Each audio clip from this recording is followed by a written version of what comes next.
Hello, Hey, I'm Cody. I'll be one of the co-moderators for Defining Family. sorry I interrupted you. Do you want to say that again for when I chop this up? Sure. Hi, everyone. I'm Cody. I'll be one of the co-moderators for Defining Family. And I'm LeNora. I'm the other co-founder. Sorry, co-moderator. Well, I'm a co-founder and co-moderator. All the above. So, Hey, we're doing pretty good. We're allowed to, get of flustered course. for a minute Yeah. or two. All right, so thank you to our presenting sponsor, Childfree Media, our champion level sponsor, childfreewealth.com, and our additional sponsors, Best Child Free Life Possible Facebook group, 365 Diversity, Buy Child Free merch shop, Childfree Family, Childfree Journals, StopHavingKids.org, StreamYard, The Age of the Child, a novel by Kristen Tsetsi, and Wild Egg, a novel by Jennifer Flint. All right. And just a little disclaimer beforehand. The opinions expressed within the content are solely the speakers and do not reflect the opinions and beliefs of the event or its affiliates. We need to make that thing like flash. So help it really stand out. So with that, we'll bring our speakers on stage. Thank you for joining us, Tora and Sarah. How are you guys doing today? Wonderful. Thank you so much for having me. We're so happy that you're both here. We should have a third. Roberta, is Roberta out there? We're sorry, That's not okay. we're missing a few. I thought I saw her in there. Nope, we're good. Okay. If they can All pop in, we'll bring them in. But in the meantime, tell us a little bit about yourself. Sarah, we'll let you kick it off. Yeah, I'm super excited to be here. My name is Sarah Liu. My pronouns are they, them. I am 29 years young. I've been openly child-free for 10 plus years now. I was born and raised in Texas, but I actually recently moved to Washington State last year, and I have a lot of hobbies. Just a few that I'm currently are my current obsession basically are riding motorcycles. I've been doing that since I was a kid. I enjoy leather crafting, crochet, photography, and reading. But yeah, I'm super excited to be here and to speak with everyone. Awesome. And Keturah. Hi, Hello. I am Keturah Kendrick. I am a writer. I'm a traveler. And most importantly, I am unapologetically and joyfully child-free. I'm 47, and much like Sarah, I've known since probably sixth grade that birthing babies and then raising those babies would not be a thing I would do. And as a Black woman raised in the Bible Belt South, my life has been interesting having that knowledge, to be quite honest. I was born in New Orleans, which I like to describe as my first love, but I've spent 20 years in the love of my life, New York City. I am a lover of people. I am a lover of life. Most importantly, I am a lover of the people I have in this life that I absolutely adore. And I think I said I'm 47, so I am proudly Gen X, and I have my issues from that, but that's a whole nother. That's another topic whole altogether. nother convention for another. We'll do Child Free Gen X next year. Who knows? we'll get to it. The forgotten generation. Oh my goodness. So what is your familial situation, Sarah? Yeah. Also, my cat has decided to join us. This is Calvin. Calvin. But so I do not have a traditional family. I'm polyamorous, and those that I call my family, I actually refer to them as my chosen family. I think I hear that phrase chosen family more within the child-free community as well as the LGBTQIA plus community. But I refer to them as my chosen family mostly because growing up in Texas, I often heard the phrase that you do not get to choose your own family. And since getting out of Texas and kind of, learning and unpacking some of that, I can tell you now that that is absolutely not true. You absolutely can choose your own family. So my chosen family, this can include romantic relationships, but also platonic relationships. I personally do not view or prioritize romantic relationships over my platonic friendships, relationships. They all require love, patience, understanding, and acceptance. And just for anyone who may need to hear this, it's okay to share DNA with someone and not get along with them or even like them. Sometimes that happens, and it is completely okay. All right, Keturah, dive on in. Oh, well, Sarah got me catching the spirit. Like, you know, so I can relate so much to what Sarah says, except I'm polyamorous in heart, but too lazy to actually practice it. And I literally just realized this up until like 4 or 5 years ago. I'm a cis-het woman, so I date heterosexual men. Unfortunately, that's how God made me, as they say. I am single by choice as well. And I also, like Sarah, consider my chosen family in some ways, no shade to my family of origin. I consider my chosen family to be much more important to who I am now and what I need now than my family of origin. I am somebody's daughter. I'm somebody's auntie. I'm somebody's sister. I'm somebody's niece. But I am also someone's support system for a crew of fabulous Black women scattered throughout the 5 boroughs of New York City, who I plan on retiring with in another 10 years. I'm going to start my own Golden Girls commune somewhere. There you go. Latin America, probably. So I realized a few years ago, as Sarah beautifully said, that this idea of hierarchies of relationship, you got your bae or husband, and he always comes first. You got your girlfriends who you kick to the curb when you have a bae. You have your mama who you're supposed to bow down to and do whatever she says. How all of that is not very practical or efficient a quarter of the way into the 21st century, especially in this economy. I consider my family, both my family of origin and my chosen family, I consider family to be the people in my life who I adore, who adore me, and who support me in a variety of ways. So my ride or dies, irregardless of if we have DNA or not. Yep. I love that. All right, so we have Roberta's joining us. We had a little bit of technical issues, so she will be joining us on the panel. But I first want to just, Keturah, another panel for next year. Polyamorous at heart, but too lazy to act on it. Listen, I get it. Out of habit. I don't have any loyalty to monogamy, but I'm also lazy as hell, and I'm straight. And if I got to go through all these damn dudes, I'm sorry, I'm not supposed to cuss, my bad. I mean, Sarah, look, the 3 of us can do that panel next year. Cody, make some notes. We're waiting for Roberta to come. There we go. All right.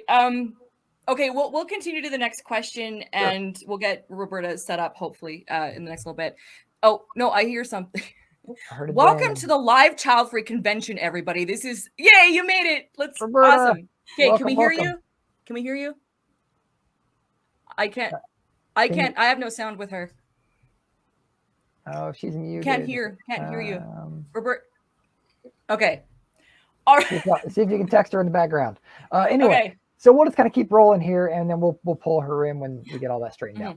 So, how would you define family, Sarah?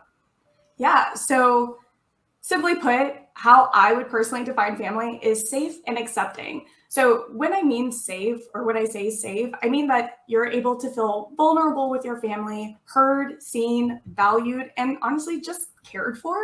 I think that we all deserve to feel like we're cared for and it's reciprocated. And then when I talk about being accepting as a family, your family, no matter what that dynamic may look like, they accept you for who you are today, tomorrow, or 7 years from now.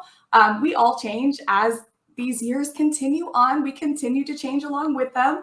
But just having those around us, or just simply a phone call away, knowing that they love us unconditionally, and again, you love them unconditionally, I think that it's incredibly important, and we just all deserve to have that in our lives.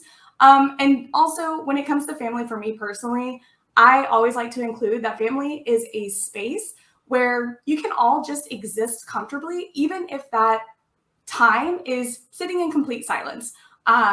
I think there's something really special of feeling that comfortable and safe on that kind of level, to where that silence isn't, deafening. It is a safe silence. It's comfortable. And to me, that is something that I have with my chosen family, and it's something that I hope to continue to have. Awesome, awesome. Beautiful, Sarah. Do we want to pause for Roberta? Should I just keep going? Roberta, say something. Let's see if we can hear you. Yeah, you can hear me? Yay, we got you. Welcome, We got you. welcome. Yeah. All right, let's catch you up. Finally. Yeah, we'll catch up to speed. So tell us about yourself, and then what is your familial situation? So I'm Roberta. I'm 34 years old. I'm Brazilian. I live close to São Paulo. The name of my city is Santo André. It's like a neighboring city of São Paulo. So I got married when I was 23 years old. So it's been in 2011. So when I got 28 years old, me and my husband, because he's my husband in papers, we decided to split, but actually we are kind of partners. So we still live together, but we don't have like a sexual or a romantic relationship anymore. We are kind of partners. So my family situation, it's like that. Like we live together, we share, bills and everything and life, but we are not together anymore. So that's my family situation now. Awesome. And we'll dive back into the question that was up next is defining family, the word family. And so Katura will give it to you. Yeah, for me, like defining family, like it's totally different from the standards that we have. Like we need to be like, the same blood or something like that, because I know a lot of families that they are not totally like, a loving family or a caring family. Like maybe they have like fights or I don't know, like they don't talk to each other. So I think family for me is like having people that you care about, the welfare, and then you worry about. So I have this more with my friends and my husband, like ex-husband, I don't know, like in papers we are, husband and wife. So I'm not so close to my family, like nuclear family, my mom and my dad. Like we talk, we have a good relationship, but we are not so close. So me and my friends and my husband, we are more close. So I think it's that what matters, like who you care about. Yeah. And so, I'm sorry, you went. No, say Katura, go ahead and define family for us in your mind. Similar to what my co-panelists have said, I think family are the people who are there for you because they want to be, not because they have to be. I love that. Yeah. Your sister may be your sister because she was assigned that role by some random biological fact of your mother gave birth to her as well. But she may not have the capacity or the desire to be there for you in a number of ways. So her role isn't what makes her family. It is her desire to be there for you because she wants to be. And one of the reasons why I feel as a 47-year-old woman who has traveled the world, who has accomplished a number of things, why I feel like my chosen family, my family of powerful, amazing, compassionate, fabulous friends here in New York City, for who I am now, wants to be there for me because they want to be and are there for me in ways that my original family, who I love and adore, it's complex because, it's a bunch of Black people in the South who go to church. So it's complex, right? They are there for me in ways that the Katura of 2022 does not need, and they cannot be there for me in ways that my friends can. So it's people who are there for you and who you are there for by choice because you want, regardless of the role that they have been assigned in your life. I love that. Thank you. And so it's been said in some ways already, but how do you react to the way that society is kind of like just so headstrong and doesn't want to deviate from what its term of family is to refer to the nuclear family? How do you react to that? And we'll just start with Katura. You're up top there. I find it comical, and I actually feel sorry for people who believe there's only one way to do anything. There's only one way to be an adult. You go to college, you get married, you start a family, you go to church, and then Piccadilly after, which is a lovely, perfect way to do it. The people who only believe there's only one way to do any particular thing in the year of our Lord 2022, they baffle and tickle me. When people question who I consider to be my family or who feel sorry for me because I don't have a nuclear family, a man has not chosen me to give me a ring, I haven't had children, I just have these amazing women who will ride or die for me in my life.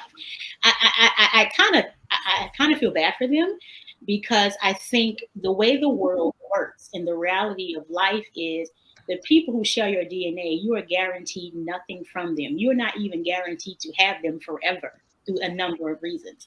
So I think the ability to create a family of choice, to curate people who want to be in your life because they want to, not because, you're supposed to be there for family, because they want. The ability to do that is a huge act of fortune for us in this modern world. And if you don't take advantage of it, even if you have a nuclear family, if you don't take advantage of creating the people who you want in your life, I mean, may the odds be ever in your favor, I guess. I mean, go ahead on, do what you're going to do, but that sounds kind of whack to me. So, Roberta, what do you think about that? I think my family is totally like traditional one. So like my dad and my mom, they are all like, in that square.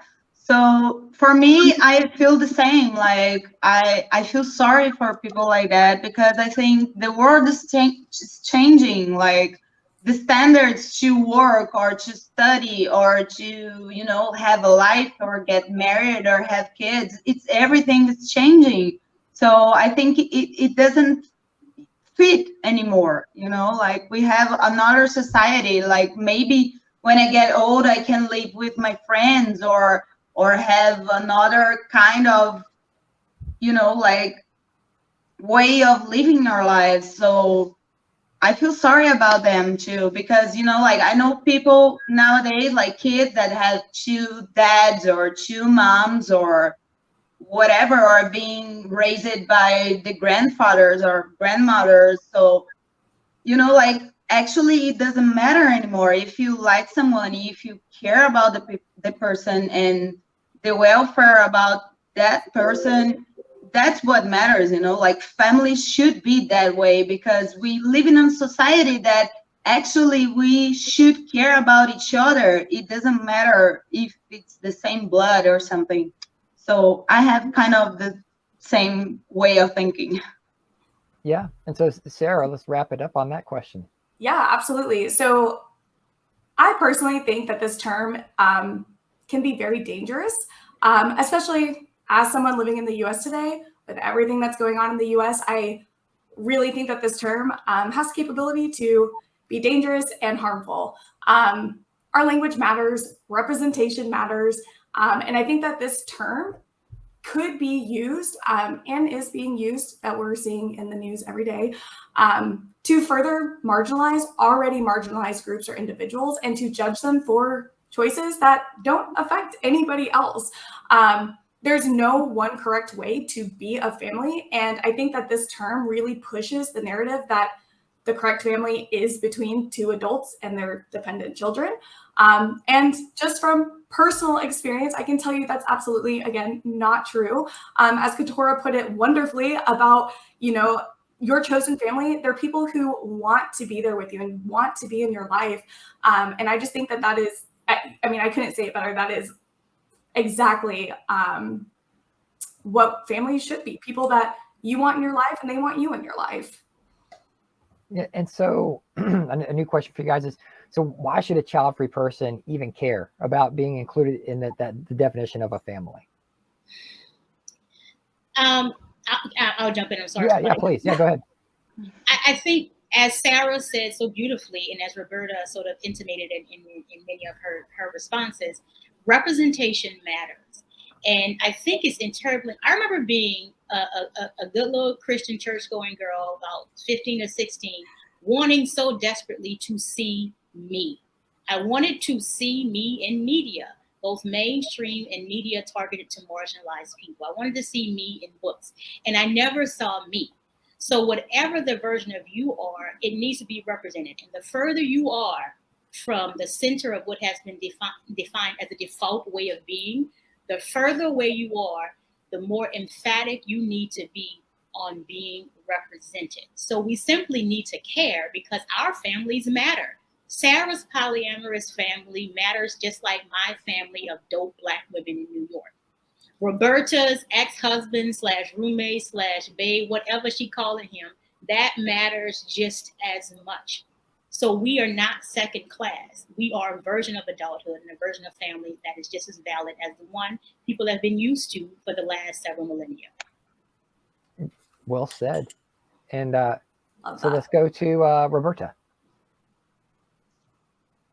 So yeah, like I don't care about like, oh, if you fit on that or on this. So for me, it's like I don't fit because I am married, but I am not in a sexual or romantic relationship with my husband. So actually, the only thing that matters, it's for me and for him. So if it's working so far for me and for him, nobody else matters, like the opinion of the others about me having kids or me having a traditional marriage, or it doesn't matter. Like, it's working for me, I am happy, it's working for him too. So I think that part of fitting in, it doesn't matter for anyone like from here, actually, because we don't have kids, so we don't fit. So I think the changing, it starts on people that don't fit. So that's what I think. Like, I don't care if I fit or not because it doesn't matter. Yeah. I love it. We're like, I don't care. Whatever. I love it. Sarah, what are your thoughts? Yeah, I mean, as Roberta and Katora both have said, like, what does it matter? At the end of the day, our family and lifestyle choices, they're not hurting anybody else. And at the end of the day, all different family dynamics, they exist and they're going to continue to exist. So child-free family dynamics, however that may look for someone, that is still a valid family. And also, that's a choice that we all, every single person in this world, we have the right to make on our own. And I feel like, things happening in today's world want to push against that. But at the end of the day, it is still our choice and only our choice. And since we have such a well-spoken and thoughtful group here, maybe let's help the community out there. So as a child-free person, we hear a lot. It's like, well, when are you going to start your family? Even if they, get married in a sense, it's like, well, when are you going to start your family? Maybe how would you help them get through that question of starting a family? I'm always into shenanigans because, sometimes I get bored with life. So I like to play with people and pretend I don't know what they're talking about so they get to hear how ridiculous they sound. So when are you going to start your family? I'll ask, what do you mean by that? When are you going to start your family? What do you mean by starting your family? And keep asking them questions that get them to see they're essentially saying, when are you going to become someone's wife and pop out babies? So they can actually say that word. They can actually say those things. So I can then say, so that is how you define family. And that's the only way you see it, because I was confused by your question because I started my family when I started my life 20-some odd years ago. And some of those people I started my family with are still part of my family. Some of them have chosen to extricate themselves from my family, and I've added new members. So I was just confused by your asking me that question when I started it when I was 22. And I needed clarity because I don't see family as just one thing. It's a broad word. So if you're into shenanigans and you got time, and you like playing with people, you can do it that way. Or you can simply simply say, you tell them your answer. What Sarah would say about her polyamorous family, what Roberta would say about her partner who she isn't in a sexual relationship with. You can actually just say that. Or, again, I like playing with people. I'm just shenanigans, Roberta, do you have any thoughts on that? How to help another child-free person out? So maybe sometimes maybe I look a little bit rude when I answer to that, because I just say like, take care of your own family, your own business. Like, it doesn't matter if what you consider family, because I consider that I have a family. So, like, when you gonna start, like, I am already on it. So it doesn't, like, it doesn't make sense to compare that to having children. So I remember when my dad asked me, he used it to ask a lot of times. So once I got like really seriously and answered like, it's my life, it's my own business. If I decide to, it's my opinion. If I decide to not having it, it's my opinion too. So stop asking me that, because it doesn't have nothing to do with you. So after that, my family stopped asking me. So I consider like a little bit rude, but sometimes you need to do it, because without that, we will keep asking you, like, if you need to have a schedule of your life that you need to do that on that time, you're gonna get old. So, like, it's my own business. I don't need to. So that's me. I'm sorry. Mind your business. Yeah. Mind your business. 3 words. Exactly. Young child-free people. 3. All you use 3 words. Yeah. Sarah, anything to add? Yeah, so I mean, I always like to tell people that I started creating my version of what my family is going to look like the second I started dumping the toxic family members out of my life, not having to put myself in those situations where I knew I was not going to be accepted. And I also like to add in there that, again, I was born and raised in Texas. Reproductive justice and healthcare is wild down there, to say the least.